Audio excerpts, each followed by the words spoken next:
ನೀತಿ ಆಯೋಗದ ವಾರ್ಷಿಕ ಸಭೆ ನಡೀತು ದೆಹಲಿಯಲ್ಲಿ. 9ನೇ ಸಭೆ ಇದು. ವರ್ಷಕ್ಕೊಂದ್ಸಲ ಸಭೆ ಸೇರ್ತಾರೆ. ಎಲ್ಲ ರಾಜ್ಯಗಳ ಮುಖ್ಯಮಂತ್ರಿಗಳನ್ನು ಕರೀತಾರೆ. ಅದರಲ್ಲಿ ಪ್ರಧಾನಮಂತ್ರಿಯಾದಂಥವರು ನೀತಿ ಆಯೋಗದ ಅಧ್ಯಕ್ಷರಾಗಿರ್ತಾರೆ. ಅವರ ನೇತೃತ್ವದಲ್ಲಿ ಸಭೆ. ಸ್ಪೆಷಲ್ ಇನ್ವೈಟೀಸ್ ಇರ್ತಾರೆ, ವಿಶೇಷ ಆಹ್ವಾನಿತರು, ಸಬ್ಜೆಕ್ಟ್ ಎಕ್ಸ್ಪರ್ಟ್ಗಳನ್ನು ಕರೆಸಿರ್ತಾರೆ. ದೇಶ ಸಾಗಬೇಕಾದ ದಾರಿಯ ಬಗ್ಗೆ ಚರ್ಚೆ ಆಗುತ್ತೆ. ನೀತಿ ಆಯೋಗದ ಸಭೆ ನಡೀತು ಅನ್ನೋದಲ್ಲ ವಿಷಯ. INDA ಮೈತ್ರಿಕೂಟದ ಮಿತ್ರ ಪಕ್ಷಗಳ ಅಧಿಕಾರದಲ್ಲಿರುವ ರಾಜ್ಯಗಳ ಮುಖ್ಯಮಂತ್ರಿಗಳು ಹೋಗಲಿಲ್ಲ ಇದಕ್ಕೆ, ನಮ್ಮ ಸಿದ್ದರಾಮಯ್ಯನವರು ಸೇರಿದಂತೆ. ಮಮತಾ ಬ್ಯಾನರ್ಜಿ ಪಶ್ಚಿಮ ಬಂಗಾಳ ಅವರು INDAನಲ್ಲಿ ಇದಾರೋ ಇಲ್ಲವೋ ಅದು ನೀವೇ ತೀರ್ಮಾನ ಮಾಡ್ಕೊಳ್ಳಿ. ಯಾಕಂದರೆ ಅವರು ಇದ್ದಂಗೂ ಇರ್ತಾರೆ, ಇಲ್ದಂಗೂ ಇರ್ತಾರೆ. ಅವರು ಬಂದಿದ್ದರು, ಬಟ್ ಬಂದು ಜಗಳ ಮಾಡ್ಕೊಂಡು ಅರ್ಧಕ್ಕೆ ಹೊರಗೆ ಬಂದರು. ತಾರತಮ್ಯ ಮಾಡಲಾಯಿತು ನನಗೆ ಅಂತ. ಎಲ್ಲರೂ 20 ನಿಮಿಷ, 10 ನಿಮಿಷ, 12 ನಿಮಿಷ, 8 ನಿಮಿಷ ಮಾತಾಡಿದ್ರು. ನನಗೆ 5 ನಿಮಿಷ ನಾನು ಮಾತಾಡಿದ್ದು. ನಾನು ಮಾತನಾಡುವಾಗ ಮೈಕ್ ಆಫ್ ಮಾಡಿದ್ರು ಅಂತ ಆಕ್ರೋಶ ಅವ್ರದ್ದು. ಮೈಕ್ ಆಫ್ ಮಾಡಿದ್ರು ಅಂತ. ಮೀಟಿಂಗಿಂದ ಎದ್ದು ಹೊರಗೆ ಬಂದುಬಿಟ್ರು. ಕೇಳಿಸ್ಕೊಳ್ಳಿ ಏನಂತಾರೆ ಅಂತ. আপনারা বিরোধী দলের কোন রাজ্যকে কোন সুযোগ দেন না এবং আপনারা আমাদের 3 বছর ধরে 100 দিনের কাজ বন্ধ, প্রধানমন্ত্রী আবাস যোজনা বন্ধ, রুরাল রোড যোজনা বন্ধ, সমস্ত কিছু বন্ধ করে রেখেছেন। এই বাজেটেও কিছু নেই, শুধু জিরো। এইটুকু বলার সাথে সাথেই আমার মাইকটা স্টপ করে দিয়েছে। আমি বললাম why you discriminate, meeting boycott करके आई। चंद्रबाबू नायडू जी ने बोला, उसको 20 मिनट बोलने दिया। असम का चीफ मिनिस्टर बोला, मैंने देखा गोवा का चीफ मिनिस्टर बोला, मैंने देखा छत्तीसगढ़ का चीफ मिनिस्टर बोला। वो लोगों के 10 मिनट 12 मिनट बोलने दिया। मेरे को बोलने का 5 मिनट होने का नाते स्टॉप कर दिया। I said this is unfair. Only one from opposition side. Only I am presenting here. I am attending this meeting because of the greater interest that we know that cooperative federalism should be strong. ವಿರೋಧ ಪಕ್ಷಗಳಿಂದ ಮುಖ್ಯಮಂತ್ರಿ ಅಂತ attend ಆದವಳೇ ನಾನು ಒಬ್ಬಳು, ನನಗೆ ಅವಕಾಶ ಕೊಡಲಿಲ್ಲ ಇವರು ಮಾತಾಡೋಕ್ಕೆ ಅಂತ ಆಕ್ರೋಶ ಅವ್ರದ್ದು. ಮಮತಾ ಬ್ಯಾನರ್ಜಿ ಹೇಳಿದ್ದೆಲ್ಲ ಸುಳ್ಳು ಅಂತ ನಿರ್ಮಲಾ ಸೀತಾರಾಮನ್ ಅಂತಾರೆ. ಎಲ್ಲ ಸುಳ್ಳು ಹೇಳಿದ್ರು ಅವರು. ಸಭೆಯಲ್ಲಿ ಭಾಗವಹಿಸಿದ್ರು, ನಾವೆಲ್ಲರೂ ಅವ್ರ ಮಾತು ಕೇಳಿದ್ವಿ. ಪ್ರತಿಯೊಬ್ಬರಿಗೂ ಅವ್ರಿಗೆ ಎಷ್ಟೆಷ್ಟು ಟೈಮ್ ಅಂತ ಡಿಸೈಡ್ ಮಾಡಲಾಗಿತ್ತು. ಮುಂಚೆನೇ ಅವರ ಟೇಬಲ್ ಮೇಲೆ ನಿಮ್ಮ ಸಮಯ ಇಷ್ಟು ಅಂತ ಬರೆದಿಟ್ಟಿದ್ವಿ. ಮೈಕ್ ಆಫ್ ಮಾಡಿದ್ವಿ ಅಂತೆಲ್ಲ ಹೇಳ್ತಾರೆ. ಅದು ಪೂರ್ತಿ ಸುಳ್ಳು.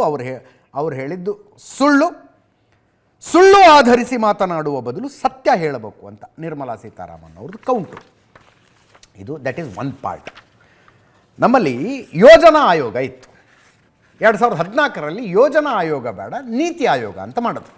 ಬರೀ ಹೆಸರು ಬದಲಾವಣೆ ಅಲ್ಲ, ಟೋಟಲ್ ಸ್ಟ್ರಕ್ಚರೇ ಚೇಂಜ್ ಆಯಿತು ಬಿಡಿ. ಅದರಲ್ಲಿ ನೀತಿ ಆಯೋಗದ ಗುರಿ ಏನು? 2047ಕ್ಕೆ ಭಾರತವನ್ನು ಅಭಿವೃದ್ಧಿ ಹೊಂದಿದ ದೇಶ ಹೆಂಗೆ ಮಾಡಬೇಕು ಅಂತ. ಅದು ಲಾರ್ಜರ್ ಗುರಿ. ದೇಶ ಅಭಿವೃದ್ಧಿ ಹೊಂದಿದ ದೇಶ ಆಗಬೇಕು. India is still a developing nation, developed country ಆಗಬೇಕು. ಅದು ಲಾರ್ಜರ್ ಗೋಲು. ಅದಕ್ಕೆ ಹಲವು ಕ್ಷೇತ್ರಗಳಿದ್ದಾವೆ. ಕೃಷಿಯಲ್ಲಿ ಏನು ಮಾಡಬೇಕು, ಆರೋಗ್ಯ ಏನಾಗಬೇಕು, ಸಸ್ಟೈನೇಬಲ್ ಗ್ರೋತ್, ಪರಿಸರಕ್ಕೆ ಹಾನಿಯಾಗದಂತೆ ಅಭಿವೃದ್ಧಿ ಹೊಂದೋದು ಹೆಂಗೆ, ಕುಡಿಯೋ ನೀರು, ಹೈಜೀನು, ಈ ಎಲ್ಲ ವಿಷಯಗಳಲ್ಲಿ ಎಕ್ಸ್ಪರ್ಟ್ಸ್ ಇರ್ತಾರೆ. ಈಗ ಅಧ್ಯಕ್ಷರಾಗಿ ನರೇಂದ್ರ ಮೋದಿ, ಉಪಾಧ್ಯಕ್ಷರಾಗಿ ಸುಮನ್ ಬೆರಿ ಇದ್ದಾರೆ. ಪದನಿಮಿತ್ತ ಸದಸ್ಯರಾಗಿ ನಿರ್ಮಲಾ ಸೀತಾರಾಮನ್, ಅಮಿತ್ ಶಾ, ರಾಜನಾಥ್ ಸಿಂಗ್, ಅರ್ಜುನ್ ಮುಂಡಾ ಇದ್ದಾರೆ. ವಿಶೇಷ ಆಹ್ವಾನಿತರಾಗಿ ನಿತಿನ್ ಗಡ್ಕರಿ, ಪಿಯೂಷ್ ಗೋಯಲ್, ವೀರೇಂದ್ರ ಕುಮಾರ್, ಅಶ್ವಿನ್ ವೈಷ್ಣವ್, ರಾವ್ ಇಂದ್ರಜಿತ್ ಸಿಂಗ್ ಇದ್ದಾರೆ. ಫುಲ್ ಟೈಮ್ ಮೆಂಬರ್ಸ್ ಆಗಿ, ಪೂರ್ಣಾವಧಿ ಸದಸ್ಯರಾಗಿ VK ಸಾರಸ್ವತ್ ಇದ್ದಾರೆ, DRDOದ ಮಾಜಿ ಮುಖ್ಯಸ್ಥರು. ರಮೇಶ್ ಚಂದ್ ಇದ್ದಾರೆ, ಕೃಷಿ ತಜ್ಞರು. VK ಪಾಲ್ ಇದ್ದಾರೆ, ಸಾರ್ವಜನಿಕ ಆರೋಗ್ಯದ ವಿಷಯದಲ್ಲಿ ಎಕ್ಸ್ಪರ್ಟ್ ಅವರು. ಅರವಿಂದ್ ವೀರ್ಮಾನಿ ಇದ್ದಾರೆ, ಅರ್ಥಶಾಸ್ತ್ರಜ್ಞರು. ಇವರೆಲ್ಲ ಇದ್ದಾರೆ. ಇದಕ್ಕೆ CEO ಆಗಿ BVR ಸುಬ್ರಹ್ಮಣ್ಯಂ ಇದ್ದಾರೆ. ಆಡಳಿತ ಮಂಡಳಿಯಲ್ಲಿ ಎಲ್ಲ ರಾಜ್ಯಗಳ ಮುಖ್ಯಮಂತ್ರಿಗಳಿರ್ತಾರೆ. ಎಲ್ಲ ರಾಜ್ಯಗಳ ಮುಖ್ಯಮಂತ್ರಿಗಳು, ದೆಹಲಿ, ಪಾಂಡಿಚೇರಿ, ಪುದುಚೇರಿಯ ಮುಖ್ಯಮಂತ್ರಿಗಳು ಸೇರಿದಂತೆ ಎಲ್ಲ ರಾಜ್ಯದವರು ಇರ್ತಾರೆ.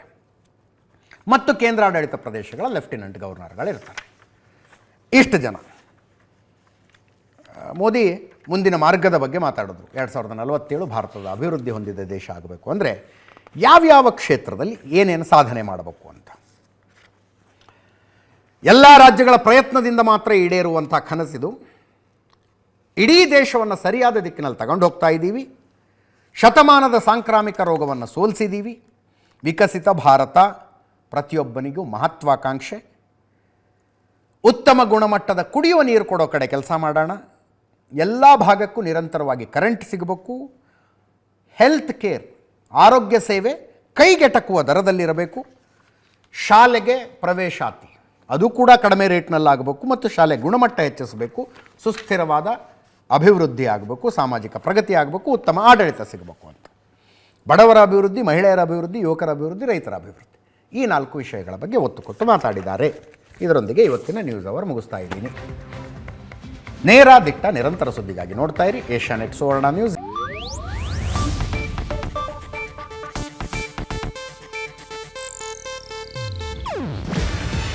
ಇದು ಏಷ್ಯಾನೆಟ್ ನ್ಯೂಸ್ ನೆಟ್ವರ್ಕ್ ಪ್ರಸ್ತುತಿ. ನೀವು ನೋಡ್ತಿದ್ದೀರಾ ಏಷ್ಯಾನೆಟ್ ಸುವರ್ಣ ನ್ಯೂಸ್.